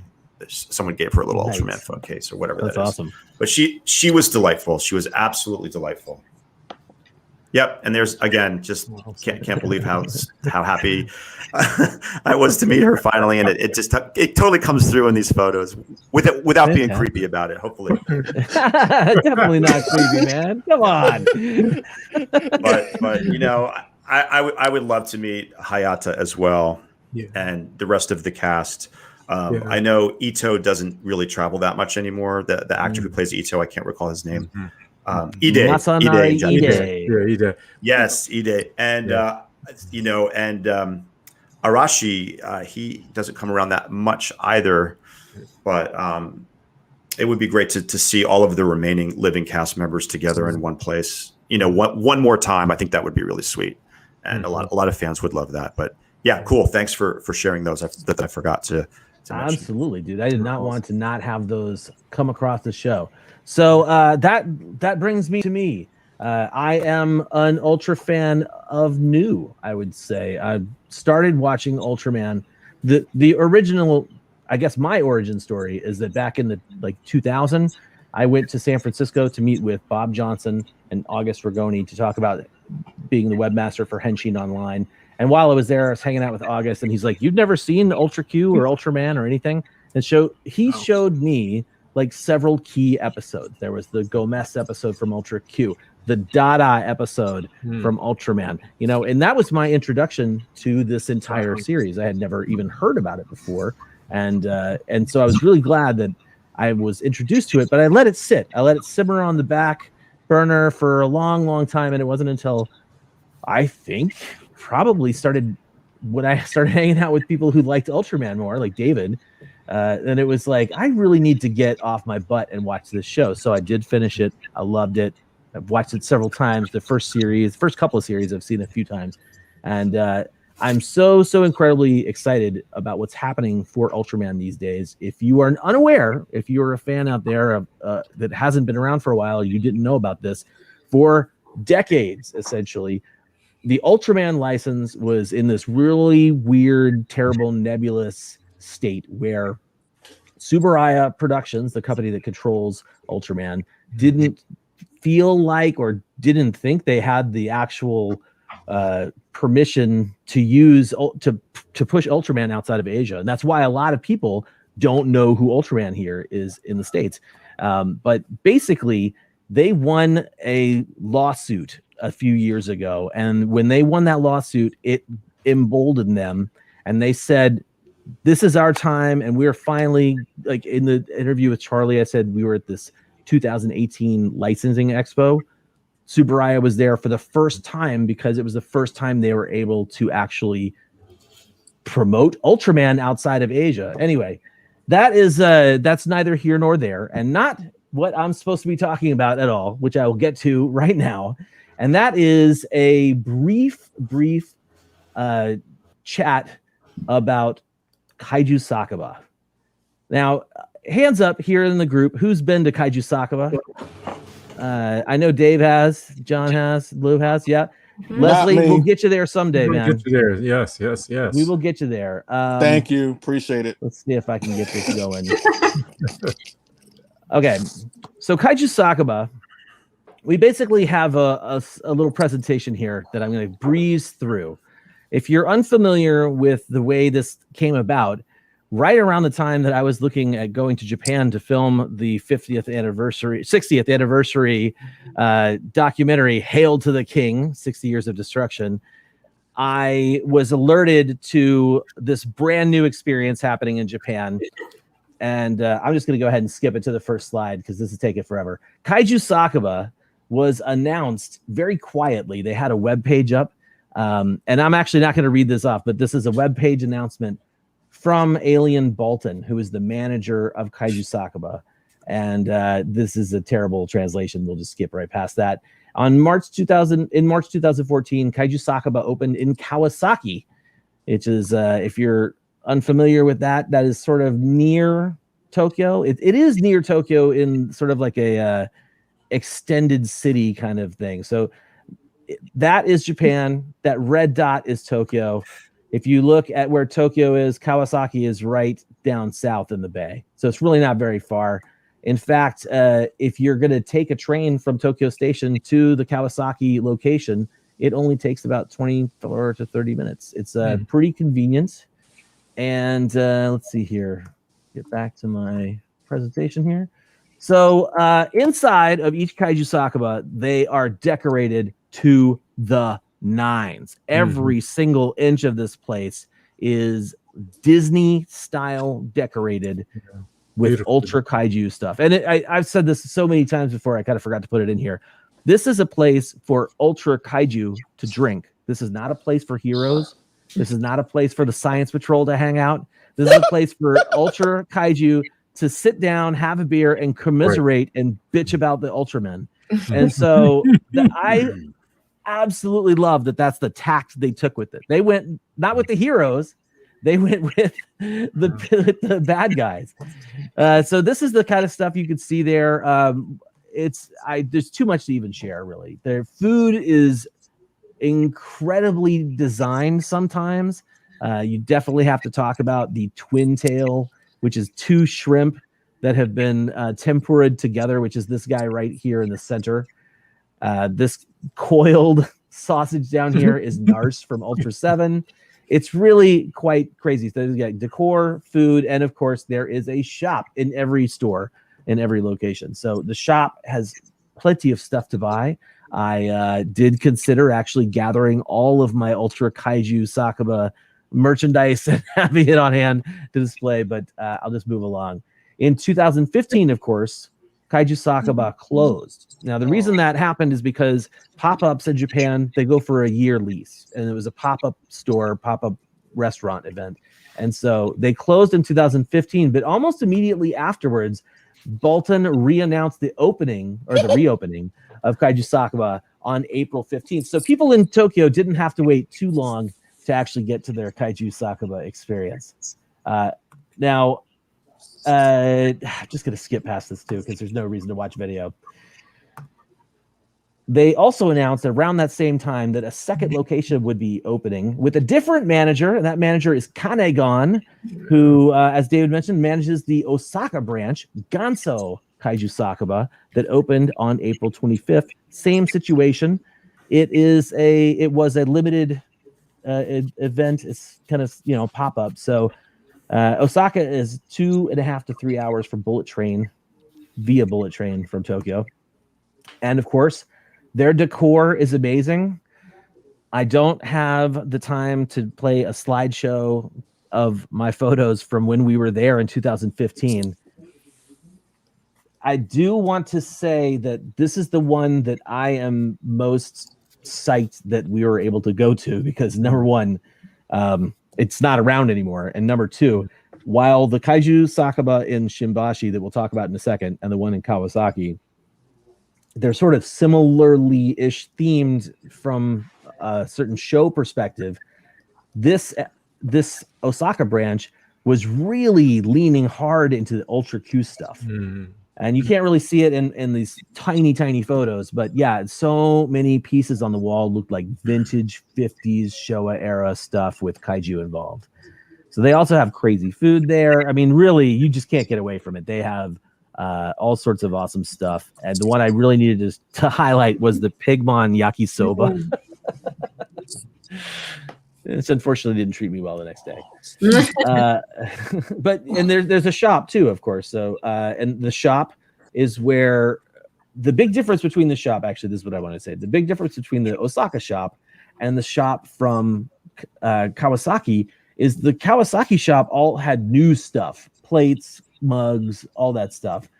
But the Osaka branch, you can see up in this top corner, actually had sofubi for sale. And they weren't vintage soft vinyl pieces, but they were like M1 and Marusan pieces. And as David showed off, I did also pick up Kanegon in his awesome apron. And actually, let me undo this one for a second. Oh man, I'll have to get back to that. But yeah, Kanegon, they released this when we were over there, so we had this opportunity to get this guy brand new. But then, like a few months later, after we got back, and I was still obsessed with Kaiju Sakaba, they had another few monsters that came out, and so I got this killer, beautifully blue Gomez with the Kaiju Sakaba apron. Fantastic. They had at least 3 different kaiju with the apron on. But I love all the stuff that came out of that one. Anyway, back to my presentation. Okay, the Osaka branch. Where is this location? Well, it was in I think it was in Namba town, but basically it doesn't matter because it permanently closed in April 2016, which is a shame because honestly, I really do believe that this was sort of like my favorite of the 3. But you know, it didn't come back. I'll live. In addition to that, there was a brand new announcement in 2017. Kaiju Sakaba announced a new location in Shimbashi. Brand new location, brand new decor, brand new food. You can see that the twin tail has been turned into a ebi katsu sandwich on the top right there. And of course, they have a shop as well. Tons of stuff to get at these places. I'm a huge fan of all of these locations. Shimbashi is located in Tokyo, and it's on the Yamanote Loop. That's the one you can see it here. And yeah, that's pretty much most of what I have to talk about for Kaiju Sakaba. Every single time I go back to Japan, I go to Kaiju Sakaba. So I go there. I went in 2014 for the documentary, and I thought, oh my God, we got to experience this and it's going to go away. And of course, Kawasaki's back. They opened Shimbashi, so I've been to Shimbashi. I will never, ever want to trade away the memories that came from the Osaka experience for your birthday, David. That was just magical and so much fun. That was incredible. And I've even been there with my wife. Lady Kyle and I went in 2016. That's a picture of her in the corner next to that. I think it's an X Plus Bolton figure. They've got all sorts of crazy stuff at Kaiju Sakaba, and it is absolutely worth checking out if you are interested in going to Japan as a kaiju fan. There you have it. Kaiju Sakaba, everybody. We could continue talking about Ultraman stuff for hours, I'm sure. But we are already almost at the 2-hour mark. So I think this is probably a great time. We're going to do the Monster Showcase, but before we do the Monster Showcase, we have a live giveaway. And we're going to use the StreamYard tool, even though we've had some issues with it in the past. So I didn't want to announce it until right before it. But basically, here's what we're giving away this month in this episode. We're giving away August Rigoni's great book, Eiji Tsuburaya biography, Master of Monsters. Great and book. In addition to this book, you will also get one autographed photo of Ultraman signed by Ben Furuya, the man who played Ultraman. Furuya. That's how you say it. Furuya, yeah. The very first time I ever met him, I totally said it wrong. And I was like, I'm so sorry. Anyway. And then last but not least, and something I literally just added to this pot today, this is the first issue of the Ultraman comic from Marvel Comics, but it is a sketch cover. And I am willing to sketch an Ultra Monster of your choice, winner, you'll get this comic, which has the actual comic inside of it, and then it'll have a sketch version of some monster that you choose, whoever you are, the winner. So that's what we're going to be giving away. And the way we do that is we ask people to put a comment in, and we're going to do this while we're going to have the comments roll in while we start up the monster showcase. But let's see, where's the banners? Here is what we're doing. Type in hashtag Ultra Winner, and that is going to be your entry for this contest. Now, I want to say straight out of the gate, Robert Dwyer, we love you, buddy, but you are not eligible to win this this contest. You've kind of won a little too much recently. So once again, Ultra Winner is the comment. I'm seeing people say nice, and already a couple people are plopping that into the comments. Fingers crossed that this works out just fine. And until then, what we're going to do is we're going to fire up our good friend, the Monster Showcase. While I get that ready, David, would you like to introduce that for our viewers? Sure. This last Monster Showcase was hashtag My Pet Monsters with a Z. And we got some really fun photographs of you guys with your pets and your kaiju toys. So thank you to everyone who participated in that. And as usual, this whole year, every month, we're giving away a Collect All Monsters coffee mug for when we choose our favorite photo. So without further ado, let's check it out.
Leslie, stop talking into the microphone during the Monster Showcase.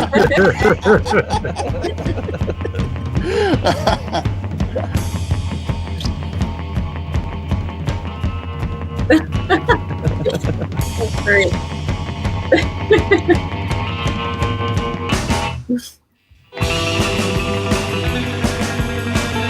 Excellent. Oh, yes. They were beautiful. Thank you to everybody who sent in their photos. I love seeing that.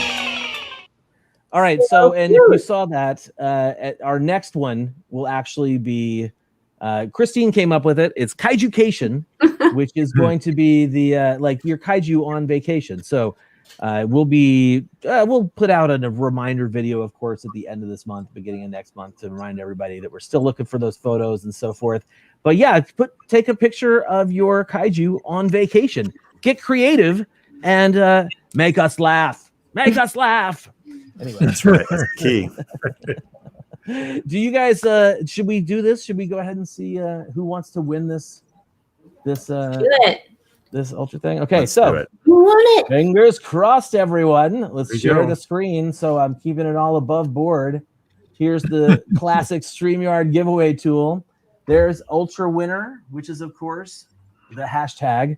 We'll go ahead and start collecting comments right now. 27 entries. That seems about right. Mm-hmm. Like it. All right, here we go. Who's it going to be? We need that classic tokusatsu drum roll. And the winner of everything, Jonathan! Woo! Way to go, Jonathan. Excellent. Way to go, Jonathan. And Jonathan has done so much work for Collect All Monsters, just in general. We are, I'm super stoked that you won that, man. Absolutely. And I love it when the tool works and is random. That was great. So, Jonathan, we'll be reaching out to you. I will be reaching out to you to specifically get your Ultra Monster that you'd like sketched on that cover and your address so I can send you this stuff when it's ready to ship, which should be soon. I'm not going to sit on it for too long. But thank you guys all for hanging out and for paying attention to us as we talk about Ultraman on Ultraman Day. Yes. Dudes, we did it. We just hit the 2-hour mark. Yeah. So we successfully we kept this show under 2 hours because we want to be respectful to the official Ultra stream, which started, I'm guessing, 29 seconds ago. So if you have a ticket to that, go check that out. Go hit that up and go enjoy whatever they're doing for Ultraman Day. I want to specifically, before we take off here, I want to thank Tom Whalen, Peter Santamaria for hanging out for a little bit and talking to us about art and showing off some of their cool stuff. Thank you so very much to Lou down there. Lou, you guys are the best. Thank you for what a great segment. What a great segment you did. I loved it. I love the show. You guys it. do a great job. I can't thank you enough for having me on today. Thank you for being here. Amazing. Thank you to everybody who is watching live. Yes. You guys are all awesome. Thank you, everyone. And we are about to go into our closing bits, which I'll take over for Christine this time because I didn't assign that to you, Lou. But David, you want to kick that off, buddy? Sure. If you'd like this conversation to continue, for God's sake, go to our Facebook page, Facebook group, and we can keep talking about these awesome subjects anytime, any place. So we'll see you over there. John? Oh, if you're not watching us live, please let us know in the comments how you like the show. Leslie? And thank you so much for watching the show, the Ultra Show, ladies and gentlemen. And please subscribe to the channel and hit that like button if you enjoy watching this ultra awesome show today. Yes. And don't keep us a secret. That's what Christine likes to do. Right? Don't keep us a secret. Share the show with your friends, especially if they like kaiju, especially if they like collecting kaiju. We do want to increase our numbers. We do want to get more exposure for the show. We want more people to find us and enjoy us as well. So please come hang out, do all that cool stuff that these guys talked about. And until next time, our planet may be doomed, our Earth devastated. The monsters are in revolt, and civilization is in chaos. We must unite and collect all monsters.